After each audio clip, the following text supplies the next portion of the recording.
America ও Iran পুরোদমে যুদ্ধ চলছে জানিয়ে দিব হাতে থাকা সর্বশেষ আপডেট। আন্তর্জাতিক সংবাদগুলোর শিরোনামের পর বিস্তারিত। নেতানিয়াহু বিরোধী আন্দোলনে উত্তাল ইসরায়েল। হোয়াইট হাউসে হামলাকারীর ছবি প্রকাশ করলেন ট্রাম্প। লুকাতে গিয়ে হুমড়ি খেয়ে পড়ে যান ট্রাম্প। হামাস কমান্ডার সহ ৩ জনকে হত্যার দাবি ইসরায়েলের। নেতানিয়াহু বিরোধী আন্দোলনে উত্তাল ইসরায়েল। শনিবার ইসরায়েলের তেল আবিব সহ বিভিন্ন শহরে সরকার বিরোধী বিশাল বিক্ষোভ হয়েছে। বিক্ষোভকারীরা প্রধানমন্ত্রী বেনিয়ামিন নেতানিয়াহুর সরকারের পদত্যাগ এবং ২০২৩ সালের ৭ অক্টোবরের ঘটনা নিয়ে একটি আনুষ্ঠানিক তদন্ত কমিশন গঠনের দাবি জানিয়েছেন। ইসরায়েলি গণমাধ্যম এই তথ্য জানিয়েছে। দ্য টাইমস অফ ইসরায়েলের তথ্য অনুযায়ী তেল আবিবের হাবিমা স্কোয়ারে ছিল বিক্ষোভের প্রধান কেন্দ্র। ভারী পুলিশ উপস্থিতির মধ্যে সেখানে হাজার হাজার মানুষ জড়ো হন। বিক্ষোভকারীরা গাজায় আটকে থাকা বন্দীদের বিষয়ে সরকারের ভূমিকার সমালোচনা করেন। এছাড়া ৭ অক্টোবরের ব্যর্থতার তদন্ত নিয়ে সুপ্রিম কোর্টের বিচারকাজ চলার সময় বিচার বিভাগের স্বাধীনতা রক্ষারও দাবি তোলেন তারা। জেরুজালেমেও শত শত মানুষ বিক্ষোভ করেছেন। হাইফার হোরেভ সেন্টারে প্রায় ১,০০০ বিক্ষোভকারী জমায়েত হন। দেশের আরও কয়েকটি জায়গায়ও বিক্ষোভের খবর পাওয়া গেছে। এই বিক্ষোভ আয়োজন করেছে দুর্নীতি বিরোধী সংস্থা মুভমেন্ট ফর কোয়ালিটি গভর্নমেন্ট এবং অন্যান্য সুশীল সমাজ গোষ্ঠী। নেতানিয়াহু এখন পর্যন্ত ৭ অক্টোবরের ঘটনায় রাষ্ট্রীয় তদন্ত কমিশন গঠন করতে অস্বীকার করে আসছেন। তার যুক্তি, এই কমিশন তার বিরুদ্ধে পক্ষপাতমূলক হবে। উল্লেখ্য, ২০২৪ সালের নভেম্বরে আন্তর্জাতিক অপরাধ আদালত গাজায় যুদ্ধ অপরাধ ও মানবতা বিরোধী অপরাধের অভিযোগে নেতানিয়াহু ও তার সাবেক প্রতিরক্ষামন্ত্রী ইয়োয়াভ গ্যালেন্টের বিরুদ্ধে গ্রেপ্তারি পরোয়ানা জারি করেছে। এছাড়া গাজায় গণহত্যার অভিযোগে আন্তর্জাতিক বিচার আদালতেও ইসরায়েলের বিরুদ্ধে মামলা চলছে। হোয়াইট হাউসে হামলাকারীর ছবি প্রকাশ করলেন ট্রাম্প। হোয়াইট হাউস করেসপন্ডেন্স ডিনারে শনিবার রাতে উপস্থিত হয়েছিলেন মার্কিন প্রেসিডেন্ট ডোনাল্ড ট্রাম্প। তবে সেখানে ঘটে যায় অপ্রীতিকর এক ঘটনা। অনুষ্ঠানের ঠিক বাইরে গুলির আওয়াজ শোনা যায়। তৎক্ষণাৎ ট্রাম্পকে সরিয়ে নিরাপদ স্থানে নিয়ে যাওয়া হয়। এই ঘটনায় সন্দেহভাজন হামলাকারীকে আটক করা হয়েছে বলে জানিয়েছেন ট্রাম্প। তার পরিচয়ও শনাক্ত করা হয়েছে বলে জানা গেছে। হামলাকারীর প্রথম ছবি প্রকাশিত হয়েছে, যেখানে তাকে ওয়াশিংটন হিলটন হোটেলের সিঁড়ির কাছে আইনশৃঙ্খলা বাহিনীর সদস্যদের দ্বারা মাটিতে চেপে ধরা অবস্থায় দেখা যায়। ট্রাম্প তার সামাজিক যোগাযোগ মাধ্যম প্ল্যাটফর্ম ট্রুথ সোশ্যালে ওই সন্দেহভাজনের ছবি শেয়ার করেন। ছবিতে দেখা যায় তার গায়ে কোনো শার্ট নেই এবং তার হাত পিছনে বাঁধা অবস্থায় রয়েছে। ফক্স নিউজ ও নিউ ইয়র্ক পোস্টের কলামিস্ট ক্যারল মার্কোইজ শনিবার এক্সে জানান, সন্দেহভাজন ব্যক্তির নাম কোল টমাস অ্যালেন। ৩১ বছর বয়সী এই হামলাকারী ক্যালিফোর্নিয়ার টরেন্স এলাকার বাসিন্দা।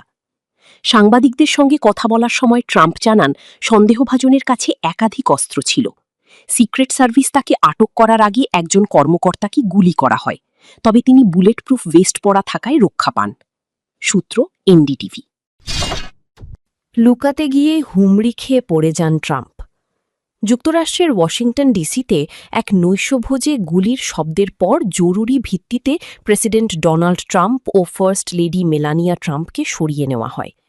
ওই সময় কড়া নিরাপত্তায় লুকাতে গিয়ে হুমড়ি খেয়ে পড়ে যান ট্রাম্প। স্থানীয় সময় শনিবার ২৫ এপ্রিল রাতে এ ঘটনা ঘটে। ওই অনুষ্ঠান থেকে প্রচারিত টিভি ফুটেজে দেখা গেছে ট্রাম্প খাবার টেবিলে বসে আছেন। ওই সময় হোটেলটির বাঙ্কেট হলে বিকট শব্দ শোনা যায়। ভিডিওতে দেখা যায় গুলির শব্দ আসার কিছুক্ষণের মধ্যেই ট্রাম্পকে ঘিরে ফেলেন তার নিরাপত্তা বাহিনী। তার আগে তড়িৎ সরিয়ে নেওয়া হয় যুক্তরাষ্ট্রের ভাইস প্রেসিডেন্ট জেডি ভ্যান্সকে। এরপর নিরাপত্তা কর্মীরা ট্রাম্পকে সরিয়ে নিতে চান। তখনই চেয়ার ছেড়ে ওঠার সময় হুমড়ি খেয়ে পড়েন ট্রাম্প। সংবাদ মাধ্যম সিএনএনের প্রতিবেদনে বলা হয়, ওয়াশিংটন হিলটন নামের হোটেলে নৈশভোজে অংশ নিয়েছিলেন ট্রাম্প। এ সময় বেশ কয়েকজন সিক্রেট সার্ভিস এজেন্ট চিৎকার করে বলেন, গুলি চলছে। পরিস্থিতি সম্পর্কে অবগত একজন আইন প্রয়োগকারী কর্মকর্তা জানান, ফার্স্ট লেডি মেলানিয়া ট্রাম্প সহ মন্ত্রিসভার কোনো সদস্য আহত হননি, সবাই নিরাপদে আছেন। প্রশাসনের একজন জ্যেষ্ঠ কর্মকর্তা সিএনএনকে বলেন, প্রেসিডেন্ট ট্রাম্প একটি নিরাপদ স্থানে আছেন এবং কর্মকর্তাদের জানিয়েছেন তিনি নৈশভোজের অনুষ্ঠানে ফিরতে চান। তবে সিক্রেট সার্ভিসের সদস্যরা আপাতত প্রেসিডেন্টকে অনুষ্ঠানে ফিরতে নিষেধ করেছেন।